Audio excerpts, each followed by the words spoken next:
欢迎收看街头有排队。我们今天来到了 I'm Donuts， 等等也要去 Good Donuts。我们来到这两家，要来看看他们的排队方式，还有各种细节、口味、味道等等的有什么样的差别。然后现在是8点，好像9点才开始发放号码牌而已。可是已经陆续有人到现场来排队了，2/3都是偏高年龄层的，也有可能他们比较时尚，想要来吃个甜甜圈。但我更觉得应该是代排的状况。现在10点13分，终于轮到我要进场了，然后旁边是等一下帮我评测的甜点师。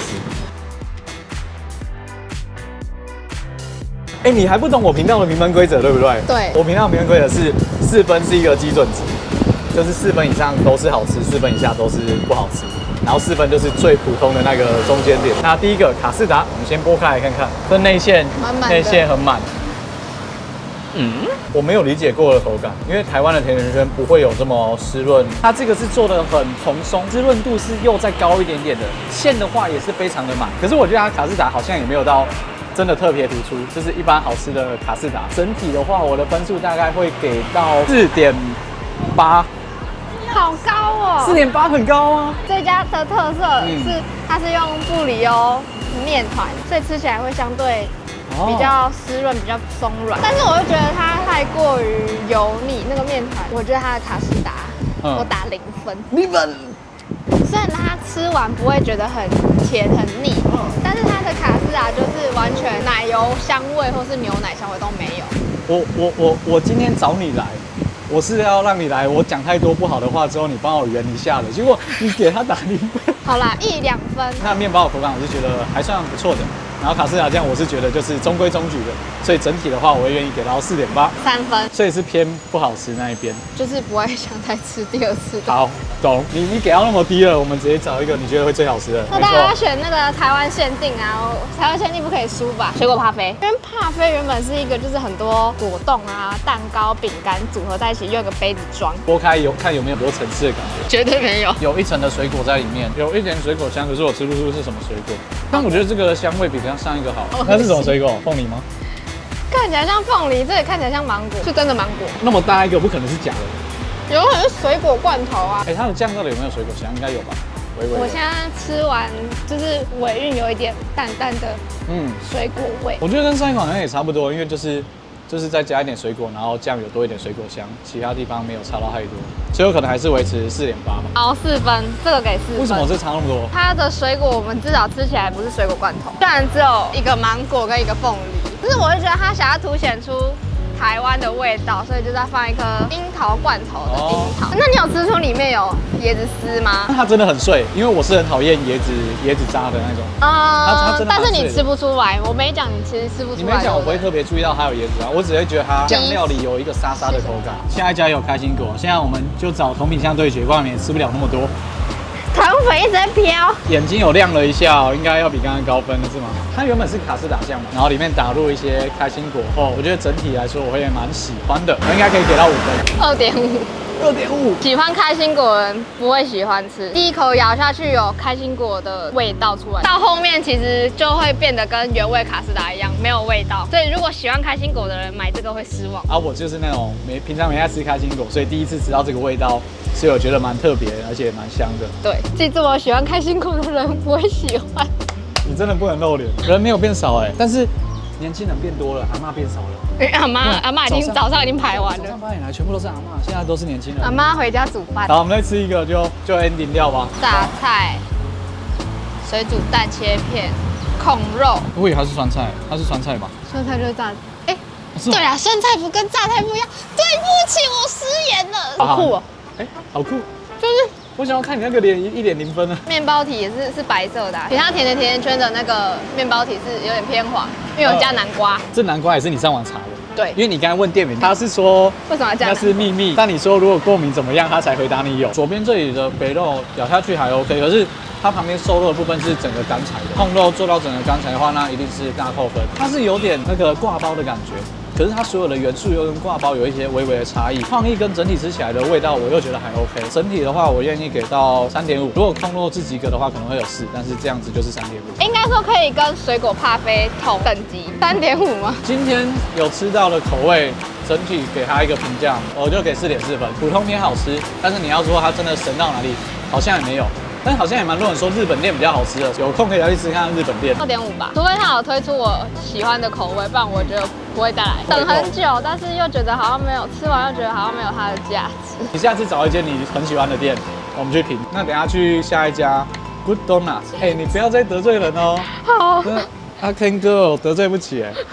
好的。现在我们来到第2家 Good Donut， 然后我们刚才是2点10分才来排队的，他2点就有营业了。然后他说要等2个小时，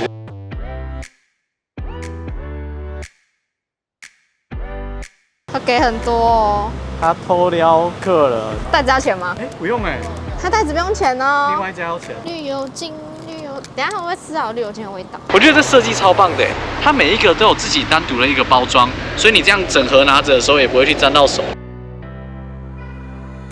我现在还没有吃，但是我刚才看你吃，你的表情好像已经给我答案了。你吃完第1家，你每一头都是有点皱皱的。你吃完这颗，你那个嘴角是在笑的。没有，这样很好吃哎。它比另外一家再紧实一点，但它也不会像一般面包那么的紧实。卡士达酱，我以为刚才上一家吃那么多颗后，现在会很腻了，但是它也没有让我有很腻的感觉。这家整体配起来真的就是爽，6分。这么高，6分，4分。4分。我跟你的想法大部分都一样，就是面包体会比上一家还要扎实一点。上一家是糖霜，这个是糖粉，所以撕开的时候比较不会那么油。里面这家也比较不油吧？面包体对，感觉这家炸的比较油。对，这家比较不油。它的卡士达味有比上一家有多一点奶香味了。它真的，等一下，不行，等一下。这个开心果控会喜欢，它不会很黏油，但是就单纯都是糖粉。开心果味真的是很浓，就早上那个可能是卡士达酱上面又提了一点味道，但这个是它有完全取代掉卡士达酱原本的味道。但是有个小建议就是，如果加一些开心果碎粒，那个口感会更好。对，可能整体这颗的话是5.8。5.8？对啊，上一个6啊，这个稍微降一点，5.8。你呢？那我也一样，4分。都4分，对啊，这个你不是比上一个喜欢吗？就是如果它真的里面有加开心果碎，你就是想要开心果碎，很有脏包的即视感，感觉原味巧克力开心果都是用同一个基底的卡士达去做的。这个你没有笑那么开心的，哎，不要这样。是这种巧克力哦。感觉它的巧克力不是用一般超商的那种片装巧克力，是那种就是需要调温的巧克力。便宜的巧克力吃完会有一层油感，但是这个不会。然后现在通常巧克力会比原味的还要来得甜，但是这个就是完全没有甜腻感。我对于巧克力的味道期待值又更高了一点，但我觉得它有点被原味卡士达的那个酱料的味道抢过去，巧克力的再浓一点，好像巧克力控会更喜欢一点。好，这个就5.4。我也一样。你5.4？不是啊，我说我也一样是4分，就是同样的基底，然后只是换口味，但是会希望它再浓一点，再浓一点。我不知道它加核桃的用意是什么，中式吗？巧克力是加分的，甜咸的，是某个外国牌子的那种花生酱，4.2哦。我可能期望的都是再更浓郁一点点的那个味道，但是因为它跟卡士达混在一起，所以就不是一个巧克力跟花生酱很抢眼的一个组合，跟巧克力差不多，大概就是5.4。我觉得冷静一点后，巧克力跟这个搞不好会只有5而已。那整体的话，好难哦。整体你有想法吗？我完全只考虑味道哦，我没有在管价钱动线什么的。好的，好，整体就5.6。那我就4到底，我整体就4。那我们最后再来做一个总分析一下排队状况的话 ，Good Donut 的排队人潮多了非常多，因为我们绕了2个街口，应该有到100多人啦。在 I'm Donut 我们现场看到大概都是在50组人上下。我觉得氛围上 I'm Donut 里面店内整体的视觉上比较好一点。因为它里面有展示了更多甜甜圈，但是 Good Donut 它前面是摆了一个它的盒子的小山，对，完全挡住了。它的店面比较小一点啊，所以可能也没办法做到太多的展示。至于口味的选择上的话，也是 I'm Donut 比较多，它就是一人限购15个，然后它的口味也就是15种，所以你要报它的全品项是没有问题的。那另外一家它是4个口味，一个人限购5个，所以也是可以包含全口味的。它的外皮的话就是一个比较厚实，一个比较松软。那为什么会比较喜欢厚实的这一个？奶油量可能会有差，因为越松软的奶油量就需要更多，但是比较厚实奶油量会比较少，比较松软的就会吃起来就有油腻感。反正就我们2个的口味上会比较喜欢厚实这个感觉。但我在想这个点会不会有点类似于日本的章鱼烧跟台湾的章鱼烧。台湾的章鱼烧吃起来是非常的厚实，然后日本吃起来是非常松软，只是口味上、习惯上的不同而已，并没有谁一定比较好吃，谁一定比较不好吃，有没有？圆回来了。有。这个系列大家有觉得有什么可以改善或怎么调整的点，也欢迎留言告诉我。然后我的模式就是想说，因为我完全不懂甜点嘛，我搭一个稍微懂甜点的人来帮我解说一下。大家不要延上我。我原本希望他帮我圆回来，因为我这个人嘴巴蛮贱的。结果是我要帮他圆回来。啊，你还知道他讲什么？拜拜。哪里有派对？不是哪里有派对，是哪里有排队。哦，哪里有排队？街头有排队。几年后绝对会觉得这是一个超大的耻辱。我也觉得。